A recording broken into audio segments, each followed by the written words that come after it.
Hey, good morning, everybody. Welcome to We Have Something to Say with Leonard Watkins and Kenneth Lively. The great Kenneth Lively. That's what we're going to call him, the great Kenneth.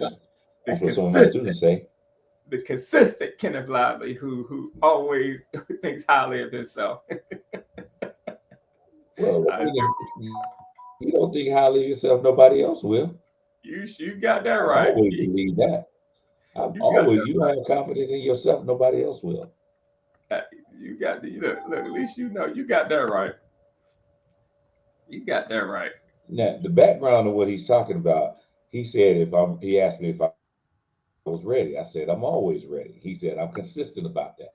No matter what, I'm always saying I'm always ready. And that's true. I'm always ready for whatever comes down the pipe. Whatever happens, I'm ready for it. I may not see it coming, but I'm still gonna be ready for it. I'm consistent.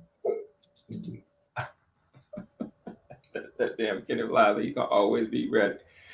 Hey, so he asked what we were talking about today, and I said Marion Macmillan, one of our most consistent listener, because he likes to listen and troll at the same time,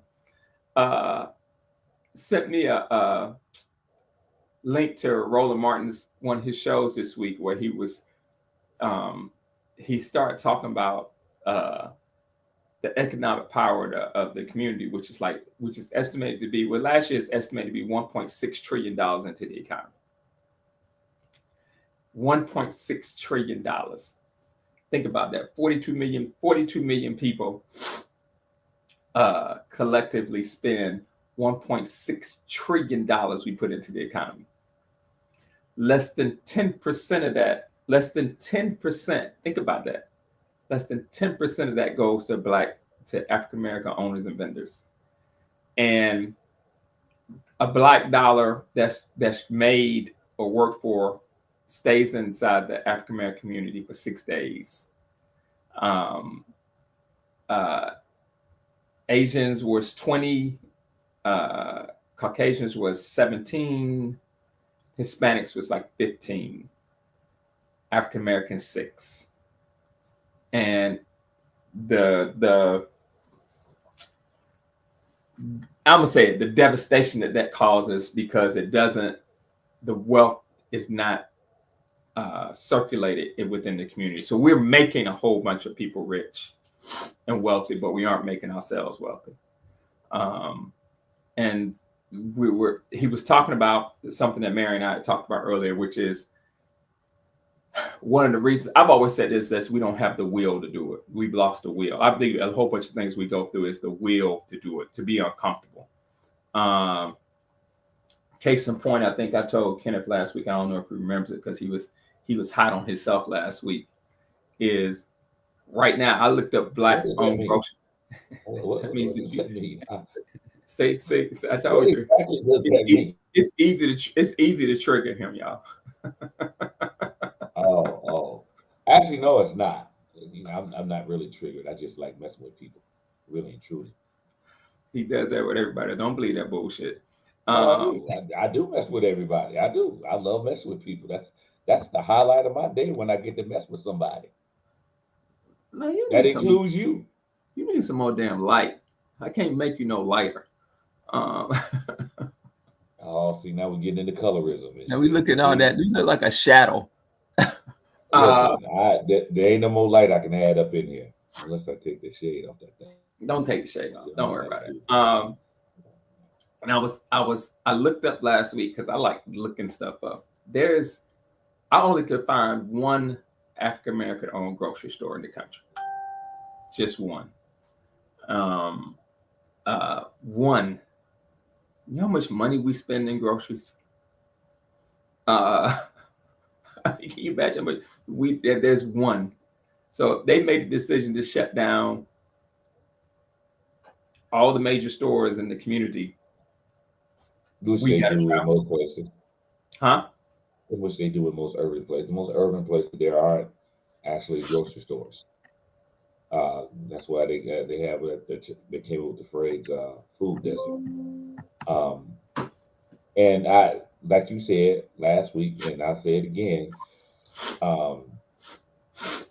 it's I don't think the well, I don't think the lack of grocery stores in our communities, predominantly black communities, is a result of, well, let's say low income, predominantly black communities, because they are in middle class black neighborhoods, but low income inner cities, there are no grocery stores.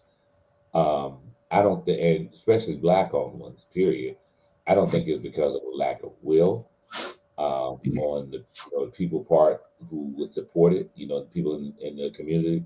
I think it would get support. I think it's a lack of one capital for people to do that, because you just it's I kind of sort of started doing research on this because I'm trying to figure out how hard it is to open a grocery store, what needs to be done in order to get a grocery store open. The contracts, um, the licenses, the making the contacts with the food distributors and things of that nature, as well as if you want, of course, we want fresh fruit and vegetables in there. So making contacts with that. How difficult is that? Because these large corporations already have those mechanisms in place. If you're doing an independent grocery store, you have to create that for yourself out of nothing, because you don't have it unless you know those people in the industry to begin with. So the question is, as you're saying, is it a lack of will, um, a lack of capital, or a lack of just know-how or contacts and stuff like that? That's the question in my mind. But go on. So since you brought up the grocery store thing again, I just wanted to put that in. You and I seem to I won't call it a loggerheads, but we seem to be able to go into two different paths when it comes to this subject of opportunities for black businesses. And like Marion just said, the Indians don't have a problem getting capital, but people don't understand that Koreans don't have a problem getting capital. But people really don't understand that if you don't support those businesses, they cannot raise capital. Like if you don't put your money in African American banks or create African American banks or invest in African American banks and open up a bank accounts, they can't loan out the capital. It just can't. And at $1.6 trillion, we have enough money to create capital bases. We just don't. We just I'm gonna say something. I'm gonna say something because I made a conscious effort a few years ago to put money into a black bank in Atlanta, and us too. And I was so disappointed that every time the one near my job didn't have an ATM. So now I got to go to a foreign ATM if I need some cash and pay for that, pay an extra fee because my bank that I put my money in doesn't have an ATM. Then there was some other issue they had with at one point, and I was like, "Come on, man, let's just get this right." Because this is about money, and I really and truly wanted to keep my money in that bank, but it was just so many issues going on every time. Like on the branch near my job wasn't open on Saturdays, um, and it's actually one in your neighborhood. So I'm pretty sure you know which one I'm talking about. No. I want to say something. I know exactly what you're talking about. We have an account there right now. Colette does. Here's the circular firing squad, and this is why she keeps her account open. And the same issues, exact same issues you're talking about. But the reason they have those issues because they're not capitalized. See, we tend to want these banks to come online with the same services as other banks. Well, no. I wasn't. Well, let's say this. My problem with it wasn't it wasn't the online stuff and all that. This was just simply putting an ATM in that neighborhood at I that didn't say bank. And I think you took it the wrong way. I don't mean oh, okay. online. All right, I thought you meant okay. I thought you were I talking about mean in terms of apps and things of that nature. When they come online, if they don't get enough depositors, and it's more than enough of us to make deposits. Let's say ATMs are in convenience stores, Leonard. Yeah, but what he's saying, Marion, is this particular bank owned by this particular family, when he opened up an account, because I know exactly what he's talking about, compared to Wachovia or Wells Fargo, there's not an ATM in his neighborhood. And I think what I'm hearing, correct me if I'm wrong, Kenneth, what he's saying is, if you're going to be an African American bank, you should at least have an ATM in predominantly African American neighborhoods, whereas he doesn't have to pay ATM fees. That's what he's saying. That's right? another one. Yeah. That was one issue I had, and then there was another one. I can't remember what it was, but it's a lot of them. Look, yeah. And I got a lot of issues. Yeah, I agree with you on that level, and Colette, and I've been thinking about doing it again. And since I moved to Augusta, I got to see if there's one in Augusta. I'm not really sure. Just opening an account in there and just putting my twos and fews in there every once in a while, just to keep the account active, so they have access to the capital and things of that nature. So I understand what you're saying. I firmly believe in that. I was just so disappointed with that particular bank. Absolutely. And how they were operating at that time. Dude. And it wasn't just that branch, it was also a branch in DeKalb too. Panola Road was, and they were having issues with their ATM. And I'm like, come on, man. It was just so much stuff going on, and I just didn't, as a customer, I didn't feel appreciated by the way things were operated. I didn't appreciate the way things were operated. But I do agree with you, and I wholeheartedly would support one. I just want, if you're going to do it right. That's my thing. And just because you've been around for a long time, and just because you're a black bank, does not mean that you get a pass. I hate it when y'all say that, Kenneth. No. I'm being serious. The reason why I say that is this: if I had the same issues with the larger banks, Wachovia, Bank of America, all of, I would take my money out of them too. And I really didn't take my money out of it. I just stopped putting money in it. Let me ask you this. But here's my question. And this is where you and Marion can help me. What makes us think that if they aren't properly capitalized, and that you put your money in Wells Fargo and Navy Federal, which has a large number of African American depositors, but they have been proven that they don't treat you fairly when it comes to home mortgages, why aren't they punished and say, just because you have better conveniences than me, doesn't mean that I am not willing to have the will to make you pay the consequence for treating my community different? I'm just having a hard time about how we can't pivot. Like, well, I know it. Wait, let me say this. I want to say this. I want to say this. Before you add, I want to say, because I totally know what you're talking about, and I know exactly what, because we just dealt with it last week. So I know exactly what you're saying. What I am saying, and what she has corrected me on, because I was hot. I was like, hey, get another account. I said, do not close that account. But you need to have both. Because if we don't help them, we are leaving ourselves wide open to, again, being checkmated when people decide that they're going to throttle and discriminate the way Wells Fargo has been shown to do, the way Navy Federal has shown is done, because this bank doesn't have the Marion's the language for liquidity. They don't have $3.7 billion in assets because we won't open accounts, because we know, they not like Regions. They can't be like Regions. They can't open ATMs everywhere. They can't. They don't have the money. Hold on. See, that's the thing. I'm not talking about opening ATMs everywhere. I'm talking about it at a branch. You have very few branches. That particular bank has very few branches. Very few. Absolutely. Probably, I think I know of maybe 3. Are they still on Panola Road? I think so.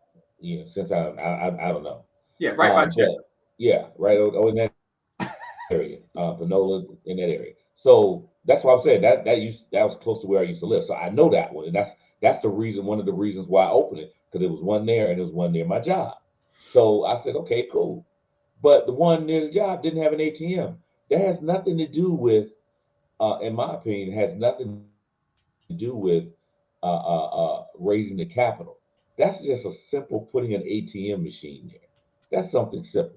I mean, of course, it'll cost you money, but the convenience of it will probably attract more customers. And also, too, this is in reference to what you were saying. We don't punish the larger banks, Wachovia, or we said Any of Wachovia them. and Navy Federal, in any of them. Any of them. Well, let's break it down. In banking, we deal with, okay, they discriminated against, so, and you heard the stories about it, but it didn't affect me. That's not personal. You understand what I'm saying? It didn't. It wasn't that discrimination. That bank didn't discriminate against me personally. I heard about them doing it. Heard about the issues with Navy Federal, blah blah blah, all this. I've heard about that in the news, but that didn't affect me personally. You not having that ATM when I need to get some cash right now, that's affecting me personally. You understand what I'm saying? I do. I'm gonna let And you. that's one reason why we we don't. It's not. We don't. I guess a way of putting it, internalize it, because it's not happened to us personally. Little things that happen to us personally, we internalize it, and then we act upon that. Something that happens to somebody else on the side of the other side of the country that ain't got nothing to do with me, we may not internalize that. We may acknowledge it. We may be pissed about it, but it's not a personal problem. That's their problem. You understand what I'm saying? My personal problem is whatever the issue is I'm having with whatever company I'm having an issue with right now. That's my personal problem. And we're more apt to act on personal issues or personal problems than we are to act upon something that's national. For the most part, I'm not saying that's a blanket statement, but for the most part, we do. Now, in your company, let's say this: we hear about other companies doing in the moving industry, doing things, breaking people's equipment and all that. Let's say, what's that company? Two Men in a Truck or something like that. Hmm. Hmm. Um, which I didn't realize until after a few years that they were actually a large company. I'm thinking it's just a small company in the local area, but it's a huge company. But anyway, two men in a truck move my stuff, move my friend's stuff, and they are not even my friend. Let's say we hear a story about them breaking people's thing, not really taking care of people's stuff when they transport and all that stuff. That's fine. You breaking my stuff, your company breaking my stuff. That's personal because you just broke my stuff. Now I'm gonna go online and say, you know what? That moving company owned by Leonard Watkins, they did this, they did that, and all that, blah blah blah blah blah blah blah blah. It will affect you more because you're smaller. If I did the same thing, complain about two men in the truck, that's a bigger company. It wouldn't be that big of a deal. You understand what I'm saying? I do. Only because you're smaller does it would it affect you more. Only because, but if you were that day when you have that major company, your company becomes one of the Fortune 2000 and all that. Whatever. What is the name of your company anyway? I keep forgetting the name. What's the name of your company? Ideal delivery. Ideal delivery. Okay, why are you hesitant to I didn't realize say it the came. name of your I didn't company? realize it Hey, came if y'all across. need somebody to help y'all move your stuff, I built Ideal Delivery will help you out. So when I, Ideal Delivery becomes one of those Fortune 2000 companies, huge moving company, one of the hugest ones, one of the biggest ones worldwide and all that, Leonard will probably be about 92 years old at that time, but he'll still be, he'll still be the founding CEO of Ideal Delivery. But no, when it becomes that and somebody Leonard Watkins don't want to be files a here. complaint, say what? Leonard Watkins don't want to be here at 92. But that's a whole other subject. Let's stick to what we're talking about. Nah, I'm trying to be here at 122. I'm sorry. I want to prolong this shit. All I right, want to be stick to here for what a we're long talking time. about. Stick to I what we're am, talking but about. the That's point I'm not trying what to make we're when your company becomes a major corporation and all of that, and somebody files a complaint, it won't be that big of a deal. But But because you're a that's not small, the point, Kenneth. We off the point, which is Marion just corrected me. The report was that the dollar stays in the Black community for 6.2 hours. Not 6 days, 6.2 hours. So using that as an example, I'm not saying you do it. You go and you get your teacher's paycheck, you have it deposited, you go and you spend. Your dollars don't stay in the community for 24 hours. And the reason your dollars is not because you're not willing to shop at African Americans. It's just that there's not enough places for you to shop to fit your convenient needs. And the reason there's not enough places for you to shop to fit your convenient needs is because we don't spend enough with Black vendors and Black businesses. $1.6 trillion. We make a lot of people rich. You got to also think about on your paycheck, when you get paid, well, let's say when I get paid, one of the first thing I do is pay a bill. Now, we don't own electric companies, Georgia Power, Georgia Natural Gas, Snapping Shows, any of that. Now, there may be Black people that are CEOs, but those are not Black-owned companies. So the first thing you do is pay off pay your bills. That's where a major chunk of your money goes. Then, of course, you go to grocery stores. We are, go get food or something like that. Let's say if you buy groceries, that part right there, you're right. The next part of it is if you want to do clothing. Now that's where you have more, in my opinion, more of an option of spending more money into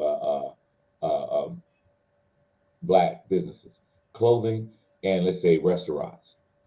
That's where most of the Black businesses, if I'm not mistaken, correct me if I'm wrong, that's where most of the Black businesses are, in restaurants and clothing, especially online clothing. And the reason why I say that is because it's the sweatshirt that I have on today. It's says HBCU educated, and this lady asked me this morning, where did I get it from? Now, for the life of me, I couldn't think of it. I know it was a company that specializes in stuff for D9. I knew that, but I couldn't think of the name of it. So I started looking at my Facebook timeline to try to get it. I still couldn't come up with it. And then finally I said, hey, look at the tag in the back of my shirt. A shirt that I wore, sweatshirt that I wore that I bought at Tishiki's Homecoming. Somebody asked me, where'd I get it from? Couldn't think of the name of it. Boom, I found the tag, sent them a picture. This is what it looks like. This is the name of the company. So a lot of our capital goes toward, a lot of Black businesses are in, as I said, in the food service industry and in clothing. Would you agree with that part? I would, but here's I don't want you to think I don't understand where you're coming from, because I understand you're coming from. Here's the issue, because we're about to deal with it in my community right now since I'm the chairperson. And everybody thinks I'm gonna be super radical. You could believe some of the shit that's been going on. We, as a community, spend money with other people that they don't spend with us. For instance, La Paria, good food, Hispanic restaurant. I can go into any La Paria establishment and I walk in there and I see at least 30 to 40% of Black people. I can go right over the street over here to Busy Bees. I can go to Busy Bees, Big Daddy's, who used to be right off Candler. Any one of those soul food restaurants used to be right off Candler. I won't see a Hispanic face, East Indian face, Japanese face, Chinese face. We got to stop that. We cannot keep doing that and have people calling us racist. If you don't support us, why should we support you? And don't tell me that the food ain't good, because Big Daddy's let make me great. ask you this then. Well, okay, now La Paria, I don't know what that is. I've never been there. It could be any Hispanic restaurant. Right, but the thing is this. So What? we're only supposed to spend now. If there was a Yes. Yes. Hispanic Yes. restaurant. Well, hold on. Yes. Listen to what I'm saying. No, I already know what the You ain't question. let me Yes. finish my damn sentence. Yes. You ain't Yes. let me finish my sentence. I already know what you're gonna say. Yes. What am I gonna Yes. say?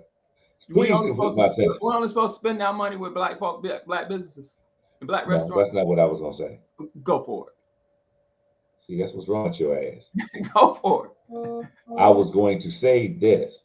If there was a Hispanic restaurant, because one of the things we just can't sit there and eat soul food all the time. Now, if there's a Hispanic a restaurant that's owned by black people that makes Hispanic food, things of that nature, we would support that if we knew that they were black. But why can't we have variety like everybody else? And I'm all for supporting black business. Believe me, I'll go to everywhere I go, every city I go to in the United States. First thing I look for is a soul food restaurant. That's the Can I first ask thing I you? look for. Can I ask you this question? What? How has that worked for us thus far? I just want to have an honest But conversation. the thing is, so How has that you're worked saying for us? we should only go to restaurants that are owned by black people. I said this is what I believe. I believe that black people lack the will to say that 20% of my income, my yearly income, will be spent with African American businesses until we have a base of economic power. I didn't say all of it because we're not getting none of theirs. And they know it. And whenever we even speak about this, we call radical, black nationalists. And all I've ever said was no. And maybe this is the calculus I'm messing up on. Marion's telling me this. Maybe the calculus is that the black community should never be strong economically. Because as Dr. Claude Anderson says, and he's been saying, Lord, he's gonna die before anybody realizes what a treasure he is. The whole system is based on black people staying consumers. Okay. That is, but when what we can say, unequivocally, we can say this. This is unequivocally. It's not something I'm making up. This is something you can look up. Mary knows this to be true. Me and Mary had a conversation about this. Something happened in Macon. He told me 3 years ago. During segregation, everything I'm talking about was in the black community. Banks, insurance companies, grocery stores, cleaners. We even most of our dry cleaners in African American neighborhoods during segregation were owned by Chinese people, Asian people, Chinese people, particularly Chinese people. But it didn't stop us from having other businesses. There was an economic base. We have a mindset, and that's what Roland was talking about. We have a mindset. There are businesses out there that need our support. It's a coffee shop down the street owned by a Morehouse brother. He and I had a long conversation about this. I just happened to discover him, honestly, he and his wife, nice coffee shop on Cascade Road, because I met with a friend of mine that came from California, hadn't seen in a while. We would look for a coffee shop. He wanted to go to Dunkin' Donuts. I was like, it's got to be one around here. He was down the street. And he told me, I don't get enough Morehouse sisters, brothers and sisters in here. I was like, how many do you need a day in order to be profitable? She's like, 80. I was like, you need 80 people in a day? She's like, 80 people in a day to average this much money, and we'll be doing Gucci. We don't have the will. Let me ask you something. Now, it's not a lack of will. You said you didn't know it existed, right? Say what? Didn't you just say you didn't know that coffee shop existed? That's my point. My point is we don't. It's not a thing. It's not necessarily a thing of will. It may be because we didn't know. That could be a huge contributing factor. I agree with you. The problem is we can't afford to take that attitude anymore. That's we don't know if we don't know, we don't know. You go research. Well, let's say this. You research every fucking thing else. It's Are you on spending? A lot of times when I do things, when I'm looking for somebody to do some work or something like that, and on a house or something like that, first thing I do is I go to my contacts, like people I know. People I know. What do you think about what Mary said? Which one? That one there? Yeah. So you don't have a problem being insular, because a lot of times they're focused on they have. Well, let's say this. Let me finish my point. Go ahead. The point I was trying to make is when I need some work done on anything, because I stay in my lane. I am not I'm not an electrician, so I'm gonna look for an electrician. I'm not a plumber, so I'm gonna look to hire a plumber. All those things. The first people I look for is somebody that's black in that industry, and I'll ask people that I know, hey, who do you know in this area that does your work in this? And 9 times out of 10, the person that they recommend is black. Oh, this person does good work, and he doesn't charge a lot of money, but he does very good work, blah blah blah blah blah blah, all this and all that. That's the first thing I look for. Um, I had an issue when I moved to Augusta. One of the first things I said I want that. People may say this is racist, but I like going to black doctors mainly because they can sort of understand where I'm coming from a cultural aspect for the most part. And I did have one black doctor who was a straight asshole, arrogant asshole. I don't know where the hell he was from, but he was arrogant as hell. And I just didn't like going to him because of his attitude. But that's what I seek out. I seek out black doctors because I want they can understand where I'm coming from, what I'm dealing with from a cultural point of view, because mom and them may have the same issues Kenny Lively got. Um, and the cultural aspect of why this is a problem in our community and things of that nature. That's what I seek out. Same thing, well, when I look for an electrician. When I moved back to Augusta. First thing I do, I found a black electrician that my aunt recommended. When my house got damaged after the hurricane, I wanted to ask her. I did ask a black contractor who was from Mississippi, who was up doing stuff for the thing. I asked him to come back. I asked him 3 times. He never came back, and he just lost out on the money. And the work that I need to do, kind of sort of did most of it by myself. I'm still looking for a part of it to be done, but I did some of the roofing stuff. I did myself. I just got up on the roof, got on the ladder, got up on the roof, and tacked down the ones that were loose. That's what I did. But that's what I seek out. And I agree with you. Look in Google. When I was trying to find black doctors, and that was one of the things that I had. I had a problem finding black doctors in Augusta. You think in a majority black city that there would be more black doctors there, but there weren't in certain fields. Let's say that in certain fields. As we get up there in age, we need all kind of doctors. We need this guy, one to deal with this, one to deal with that, and all that. But it was I couldn't find one. I asked my family I have people in my family who are in the medical field, and they were telling me, no, we don't have one in Augusta, a black doctor that's in that field. What the hell? And the first thing is, well, this ain't Atlanta. So I try to spend as much money as I can in the black community when it comes to people doing work. And most black people I know do the same thing. Now, there's other parts of it, like when we were talking about Miriam was talking about Excuse me. carpenters, mechanics, brick masons, plumbers, electricians, and all that. Most black people find people who look like them that do that. We do. Now, lawn care, they may go get somebody Hispanic. They may do that. Um, Groceries, of course, there's no black grocers, as you said. Pharmacists, that's kind of hard to find too. Um, but we do spend our money in the community. It may not be at the level that makes everybody comfortable. It may not be, as I said, there may be companies out there black companies out there that we don't know about, and we don't think to. A lot of times we don't think, okay, name me a black owned. Go to Google or Siri. Siri, give me black owned coffee shops in the city of Atlanta. But we do go to restaurants.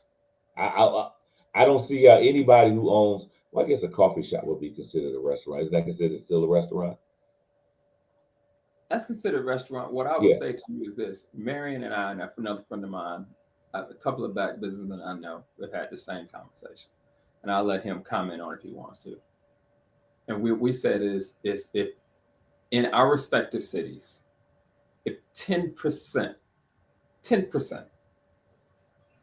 of our community patronized the black businesses in that community, they couldn't handle the business. Okay. Wait, let me finish. Let me What Kenneth, business? Kenneth, you gotta let me finish, bro. No, you got to let me You're finish. making a general statement No, about black business. What businesses are you talking about? any business, anything that you go to, You mean any, to tell any me?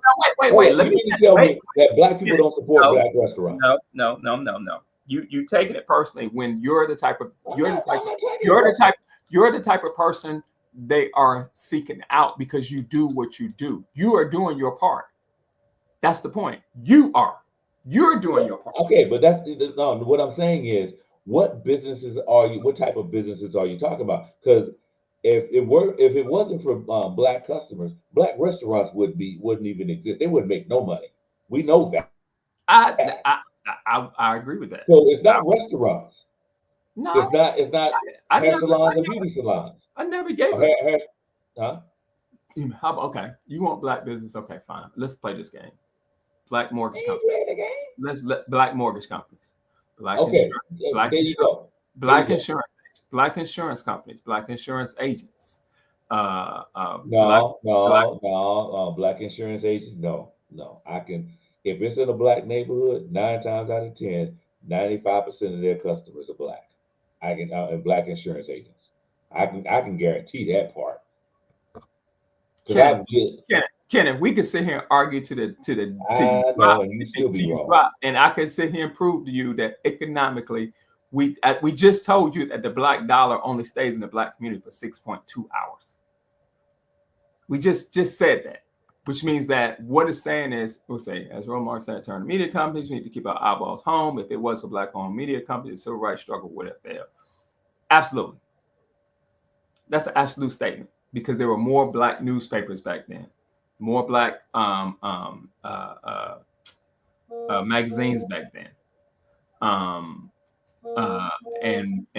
even right now, I'm on Spill. So Spill is Twitter alternative started by 3 black women that used to work at Twitter, and Kerry Washington is the main investor. Just gave them around like $4 million, and that's what I say when I say black millionaires and black billionaires. So Kerry Washington just gave them herself and helped them raise. I don't want to even quote the number. I know it was well over $4 million to bring Spill up to speed, whereas they could have the same functionality as Twitter, Blue Sky, Truth Social, Gab, Gawker, all of that. So she's really asking people to move to move over to Spill. And if you don't want to close your Twitter account, they say, hey, can you at least come open up an account for us? Because the more people, the more we can get investments, just like Fanbase. So I'm going live on Fanbase right now. That's owned by Isaac Hayes Jr. So he has a whole investment on startup engine right now, where he's asking for $3.99 minimum.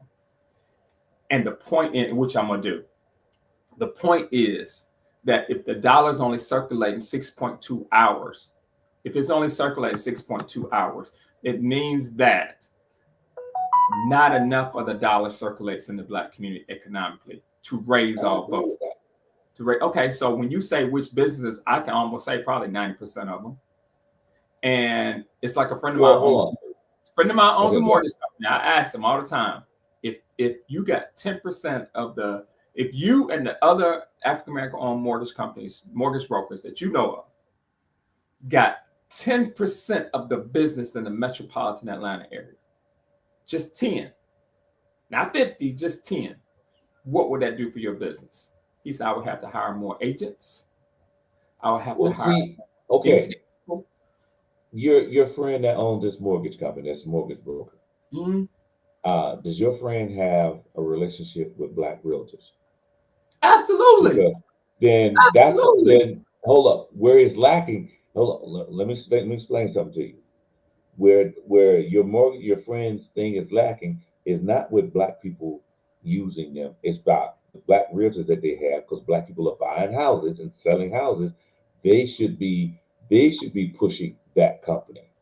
And if they're not, that's a problem. Because I never even thought about a mortgage company being owned by black people. Our mortgage brokers. It never dawned on me. And that because I don't buy and sell houses like that. But realtors do. Isn't that why? And they should be that should be that's who that should be on. Because I never, to be quite honest, I never even thought about a mortgage company being black owned or mortgage brokers being black. Never thought about it. I do Why? know Why why. didn't you think Because of it? well, let's Yeah. say this: the I do know a mortgage broker. Just happens to be my brother. That used to be his part-time gig, before he became, got the position he's at now. I don't think he still does it anymore. But during the height of the the selling prior to 2008, you know, he was a black realtor. He did it part-time, and he made, what I understand, he made more money doing that than he did at his regular job. Um, but I would always, when somebody asked me about a realtor, I would push him toward him.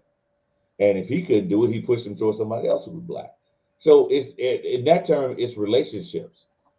Relationships will give you more people, and if you provide a good product, those people will pass along your information to somebody else. Now, your friend, if I was to buy a house, now that you told me you have a friend that's a mortgage broker and all that, and I know a couple of people that are, I would definitely give business to them. I'm But not the talking. realtors that he associates with, I assume you said it was a he, that he's working with, they should be, if they're black, they should be pushing all their business toward him and other black mortgage brokers. They should be doing all that. That's what they should be doing. It's all about relationships and stuff like that. I went to an event the other night. Um, Ironically, it was at Glen Hills. It was a Christmas party, and it was some of the movers at the Christmas party. It was some of the movers and shakers from Augusta in there. And it was one of the lady who's the sponsor. She's actually a teacher at Glen Hills, Miss Ingram, and her and her husband own International Formal Wear. I'm sure you're familiar with them from back in the day. Yep. So one of the things when he was talking about relationships. And before I even went to this event, somebody told me there's going to be a lot of people, the movers and shakers from Augusta. A few of them are going to be there. They're going to be there, and they come every year, and they have sponsors and all that. So you got to be in an environment with people who, doing a little something, something in Augusta. And I think that was, and I went not because, well, I went to support her, but I also was intrigued to see who was actually there. And I saw Brian Prince there too. State Rep Brian Prince was there. Um, but it's one of those things where it's a community event where you get to meet these people. And there were a lot of people in there. Of course, some of the vendors were restaurant owners. And I got to sample some of their food. I got their information. So when I could go out and support more businesses. And it wasn't just soul food either. And that's the other thing I liked about it. Let me ask you this. Let me ask you this. I got a question for you. Do you I got an think answer. Glenn and Cassandra's business, which is by all in Augusta, which is by from everybody I spoke with, everybody I've talked to, said that they have a great business, they have great food, they got a great atmosphere, they got great customer service, they reach out to the community. Do you think that they do the numbers that any of those businesses on Washington Road do? Restaurants. Do you think that? No, but listen, I was gonna tell you because I know because you brought that up. I was at their restaurant a couple of weeks ago, as a matter of fact. And there's also another part of it too. But I was at their restaurant. There were not just black; there were actually more white people in that restaurant than black people because of where they're At night. located downtown. No, I actually hold on. That was the other part I was gonna say. Their restaurant is only open for lunch, Monday through Friday, why is that? because that's all she wants to be open. Believe me, I've asked her that. Okay. Asked her that years ago. Because whenever I used to come into town before I moved to town, whenever I come, I always wanted to go to her restaurant because I had been to something, an event, and she catered to food. And I was like, oh, I love your food, blah, blah. And when I came to town, it was come to town on the weekend, the restaurant wasn't open. I was like, why are you not open on the restaurant on the weekend? She said, well, because we do so much business during the week.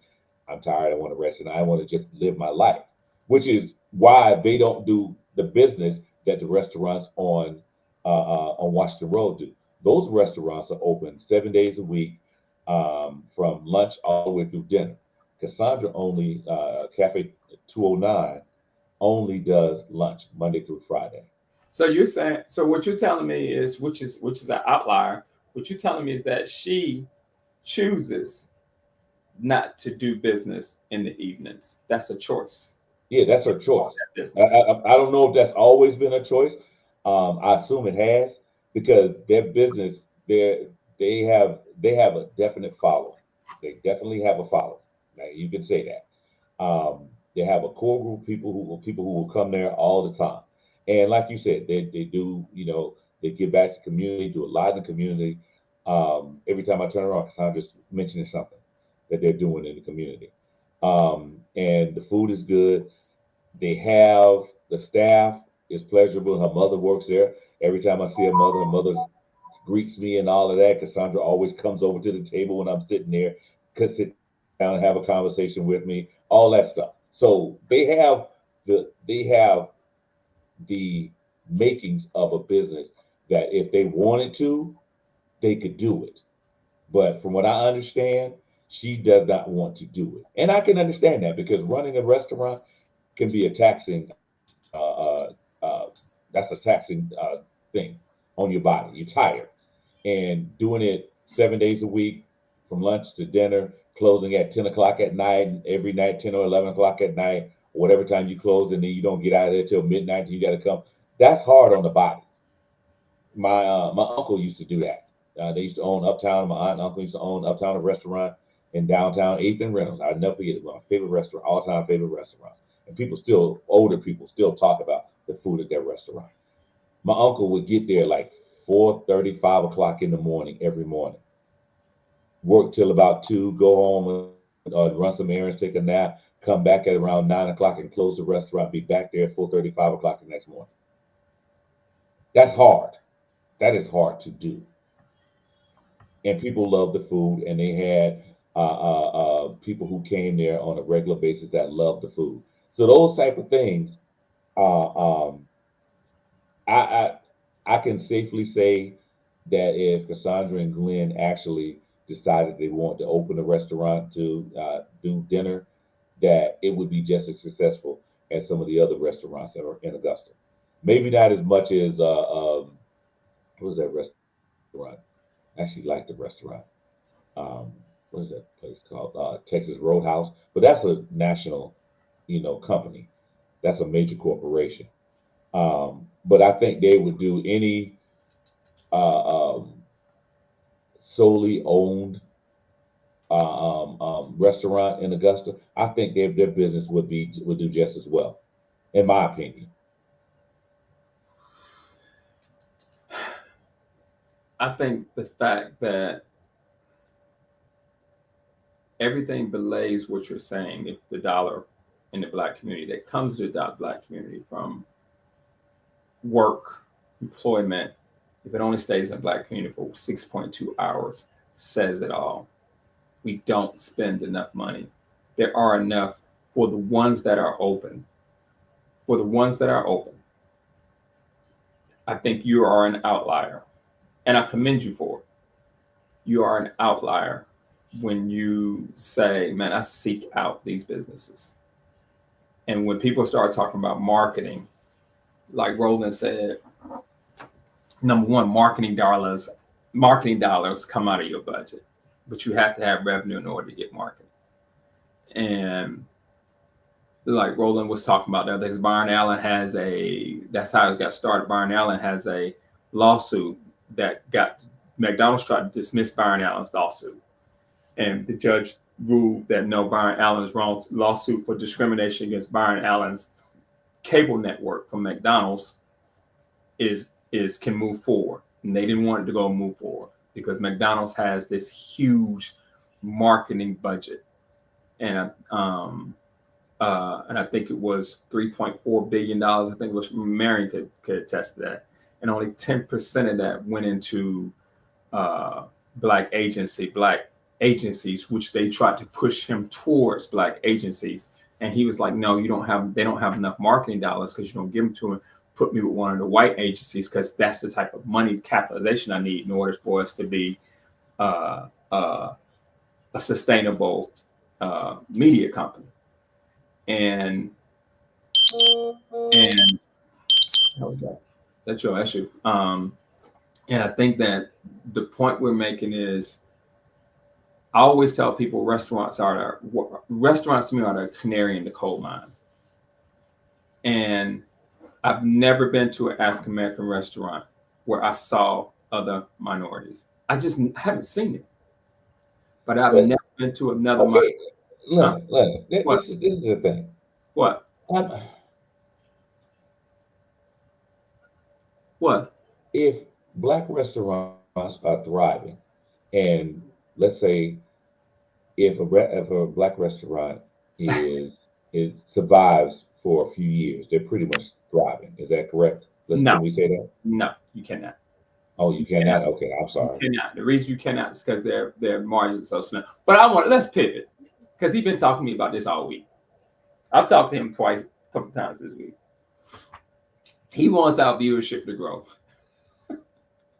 So what he wants us to do, he wants us to talk more about salacious shit. Because he's like, y'all missing the bandwagon, because more people watch y'all start talking about Diddy. So what do y'all want me to say about Diddy? I can tell you a lot about the music business and Diddy. My opinions are not going to be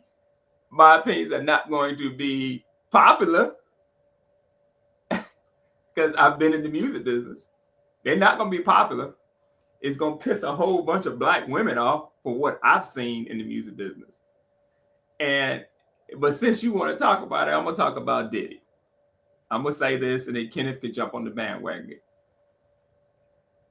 What y'all see is not what happens. Okay? What you see is not, Steffi says nothing about Diddy. What y'all see is not what happens. That world has its own set of rules. That world, for anybody who wants to go into it, is filled with predatory men. Filled with them. But there's also some very predatory women in that world too. And I have seen it with my own eyes. I've experienced it with my own eyes. In the little time that I was managing a B-level artist that had a couple of hits, and being around A-list producers, it is extremely predatory. And people will do a lot of shit that you and I wouldn't do for fame. It's absolutely amazing. So am I surprised about anything that I've heard with Diddy? What I'm surprised about with Diddy is, from what I've been told and what I've seen, is it doesn't change who you are as a person. What you're hearing about him is probably who he always was.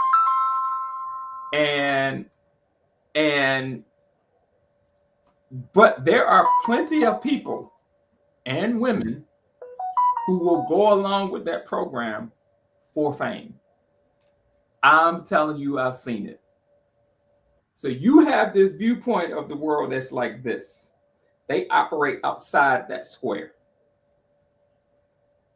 They operate outside that square.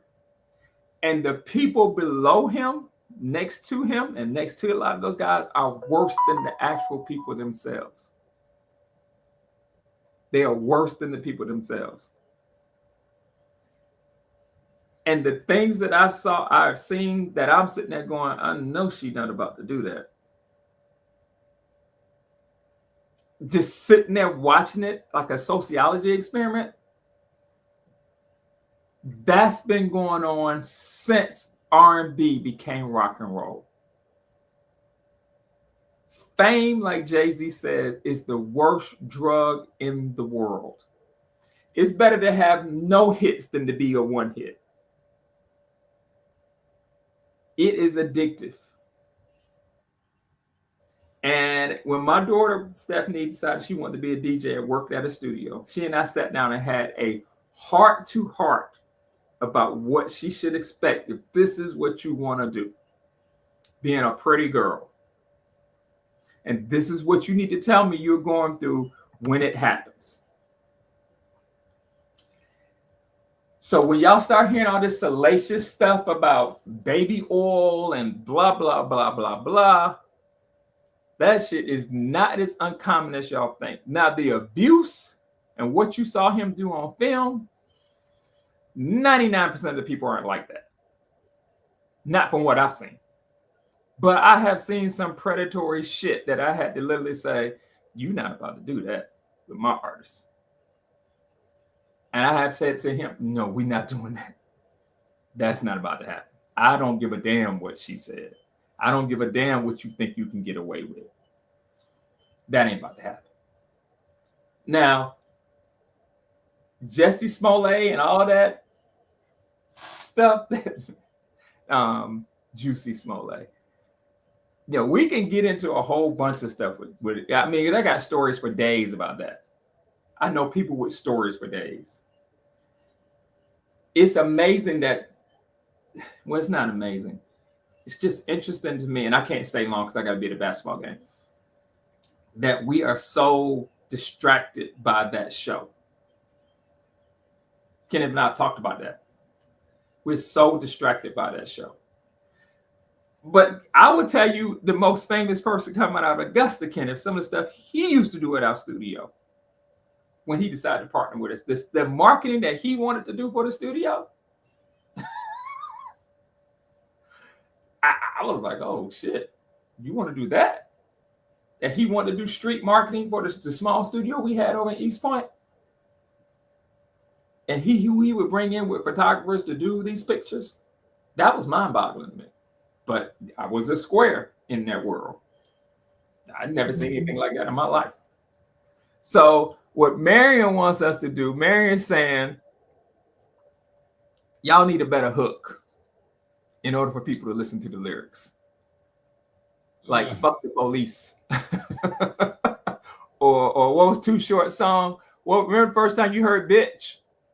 Where were you the first time you heard bitch? Favorite word. Yeah, where was the first time you ever heard the word? You heard bitch. It was a song. I remember. Well, it wasn't the first time I heard it. It was the first time I heard it on a record.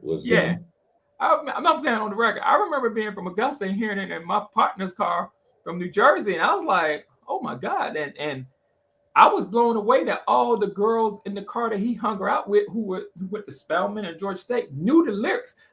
That's how naive I was. Like, they knew the lyrics. Respectable women now, but back then they knew the lyrics to that record. And I was sitting there going, damn, he just saying bitch in the hook. Remember that? So maybe it's like the Gladiator, like the movie The Gladiator said, Too Short bumps. Look at that attorney. Look at that respectable he might attorney. say bitch. Well, that bitch is hooked. He might say bitch, but that beat is kicking. He said that. That's a lot. Yeah. Forget that one word. The rest of the song, be like, yeah. And Too Short came out. The first person you probably heard it from was not from somebody from Jersey. It was probably somebody from California, because he's out of California, from Oakland. He's out of Oakland, so it's probably somebody from California that she was riding with.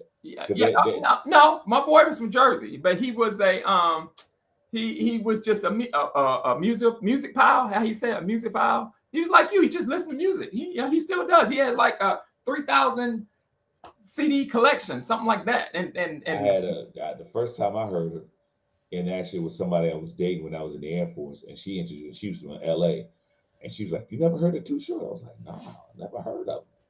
She started playing from. I was like, "Oh shit, okay." But I think this was right before This was like in 1988. Yeah, 1988. So Yes, gangster rap hadn't even started taking off yet. yes. He And, was a that, and see, that's why I had never heard of him. I had never heard of anybody, any rappers from LA or from California. He was the first one I heard, and she was playing this shit. I was like, oh shit, I like this. and here's the kicker. So I mean, we get I think Marion is saying, hey, let me you need to talk about more stuff salacious. And I get it. Well, okay, let's talk about some salacious then. Okay, I gotta go. You got 3 minutes. I gotta go. Go Okay, ahead. that case of that the CEO from United Healthcare getting killed. That is wild. That is wild. What's so wild about it? Tell me what's so Well, wild about it. it's a public hit. That was a hit. That wasn't no random shooting. Because dude Absolutely. walked up, and as I was telling somebody yesterday, I was like, first of all, I said he knew the man's schedule. Nobody would think that that guy would be walking at 6:48 in the morning, walking from his hotel to another hotel, which was in walking distance from those two, one hotel to another at 6:48 in the morning to go speak at that speak at the conference for his company. To know his schedule, that means that's a hit. I Use a agree. silencer. It's a hit. Absolutely. Laying waiting for him at 6:48 in the morning, and they said the guy was walking around the whole time. And the whole time he was in New York, they found out where the guy is from. That he stayed at a hostel. They found which pays cash. That's another thing. They said the people in the hostel they were eating with him, and he had his mask on the whole time. The only time he took that mask off was to put food in his mouth. Then he put it right back up.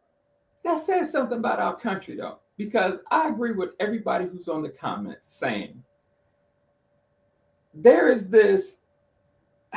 I can no longer fake how I feel. There is this outpouring of, hey, this is horrible, you shouldn't do that. When they had the largest denials of any insurance company for healthcare that contributed to all these people's deaths, just because you want to make the money. Delayed, denied, delayed, deposed is killing folks. Like, and the fact that the media is owned by rich people that have changed the narrative, that they all in cahoots, it so it seems. He okay, so it just came out. He sold $15 million of shares of UHC because he knew they were under Department of Justice investigation. They didn't even tell the shareholders. And by the time they told the shareholders, the stock tanked. But what is it? Killing one person is a murder, but denying coverage to thousands of people who die is entrepreneurship. That mindset is just mind-boggling to me. That it's not like they're not making money, Kenneth, right? Every day They get my money. They're making a shitload of money. It's just never enough. Like, if you added extra $2 billion, you probably could cover everybody's health care.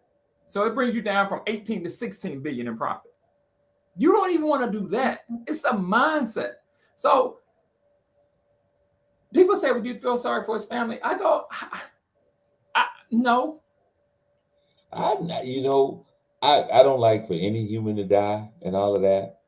I'm just fascinated. I guess maybe it's the cop in me fascinated by the story of how this went down. Me too. That is the fascinating part to me. And they haven't called him yet. And they haven't called him. And but part of me says they're going to catch him.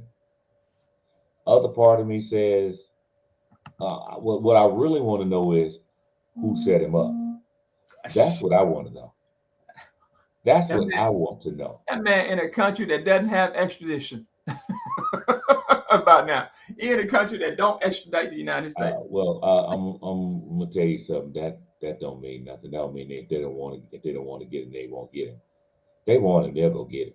Absolutely. Don't make a difference what country he's in. That extradition, that's some formal shit. They really want to get him. They just send somebody in to go get him. And you mean like Julian Assange? Yeah, yeah. If they really wanted Julian Assange, they would have gotten Julian Assange. They ain't really care. I mean, look how long he sat hiding in the Russian embassy. They could have been got that dude. They really wanted him. But I just want to know. I want to know why, who, and why. That's what I want to know.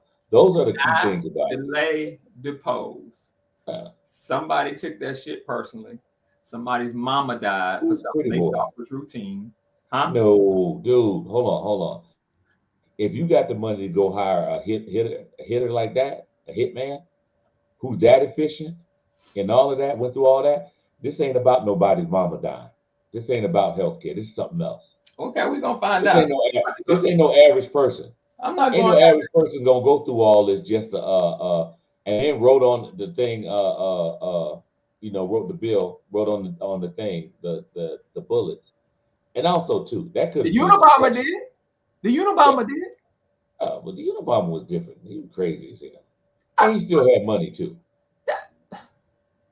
Make up your mind, man. This is no. What I'm saying is this: I think the whole carving on the bullets, I think that's to throw it off. I don't think it has nothing to do with healthcare, or at least denying people's coverage. There's something else going through all of that. Because why would you, if you really and truly was that distraught about your mama getting denied healthcare and she eventually died, you wouldn't go through all this trouble. You want that person to die, you just go ahead and do it. This person hired somebody, a professional. All right. I heard a New York PD guy yesterday say that wasn't a professional hit. That's what he said. Okay. He said that wasn't a professional hit. But anyway, listen, I gotta run because I gotta be way out there by where you used to live. I'm supposed to be out there by 11:30. That ain't about to happen. But I'm gonna be right. All right. So look, y'all, thanks for joining us today. Hey, what is pretty boy needs to demand a jury trial? What is that? She's saying that the dude is a pretty boy. He's a good-looking dude. And when he gets caught, he needs to demand a jury trial so everybody can see why he did what he did. That's what she's saying. That's only a woman would call him a pretty boy. Ain't that some shit? Anyway, we'll see y'all next week. Y'all have a good weekend. All right, see y'all next week. Deuces. Peace.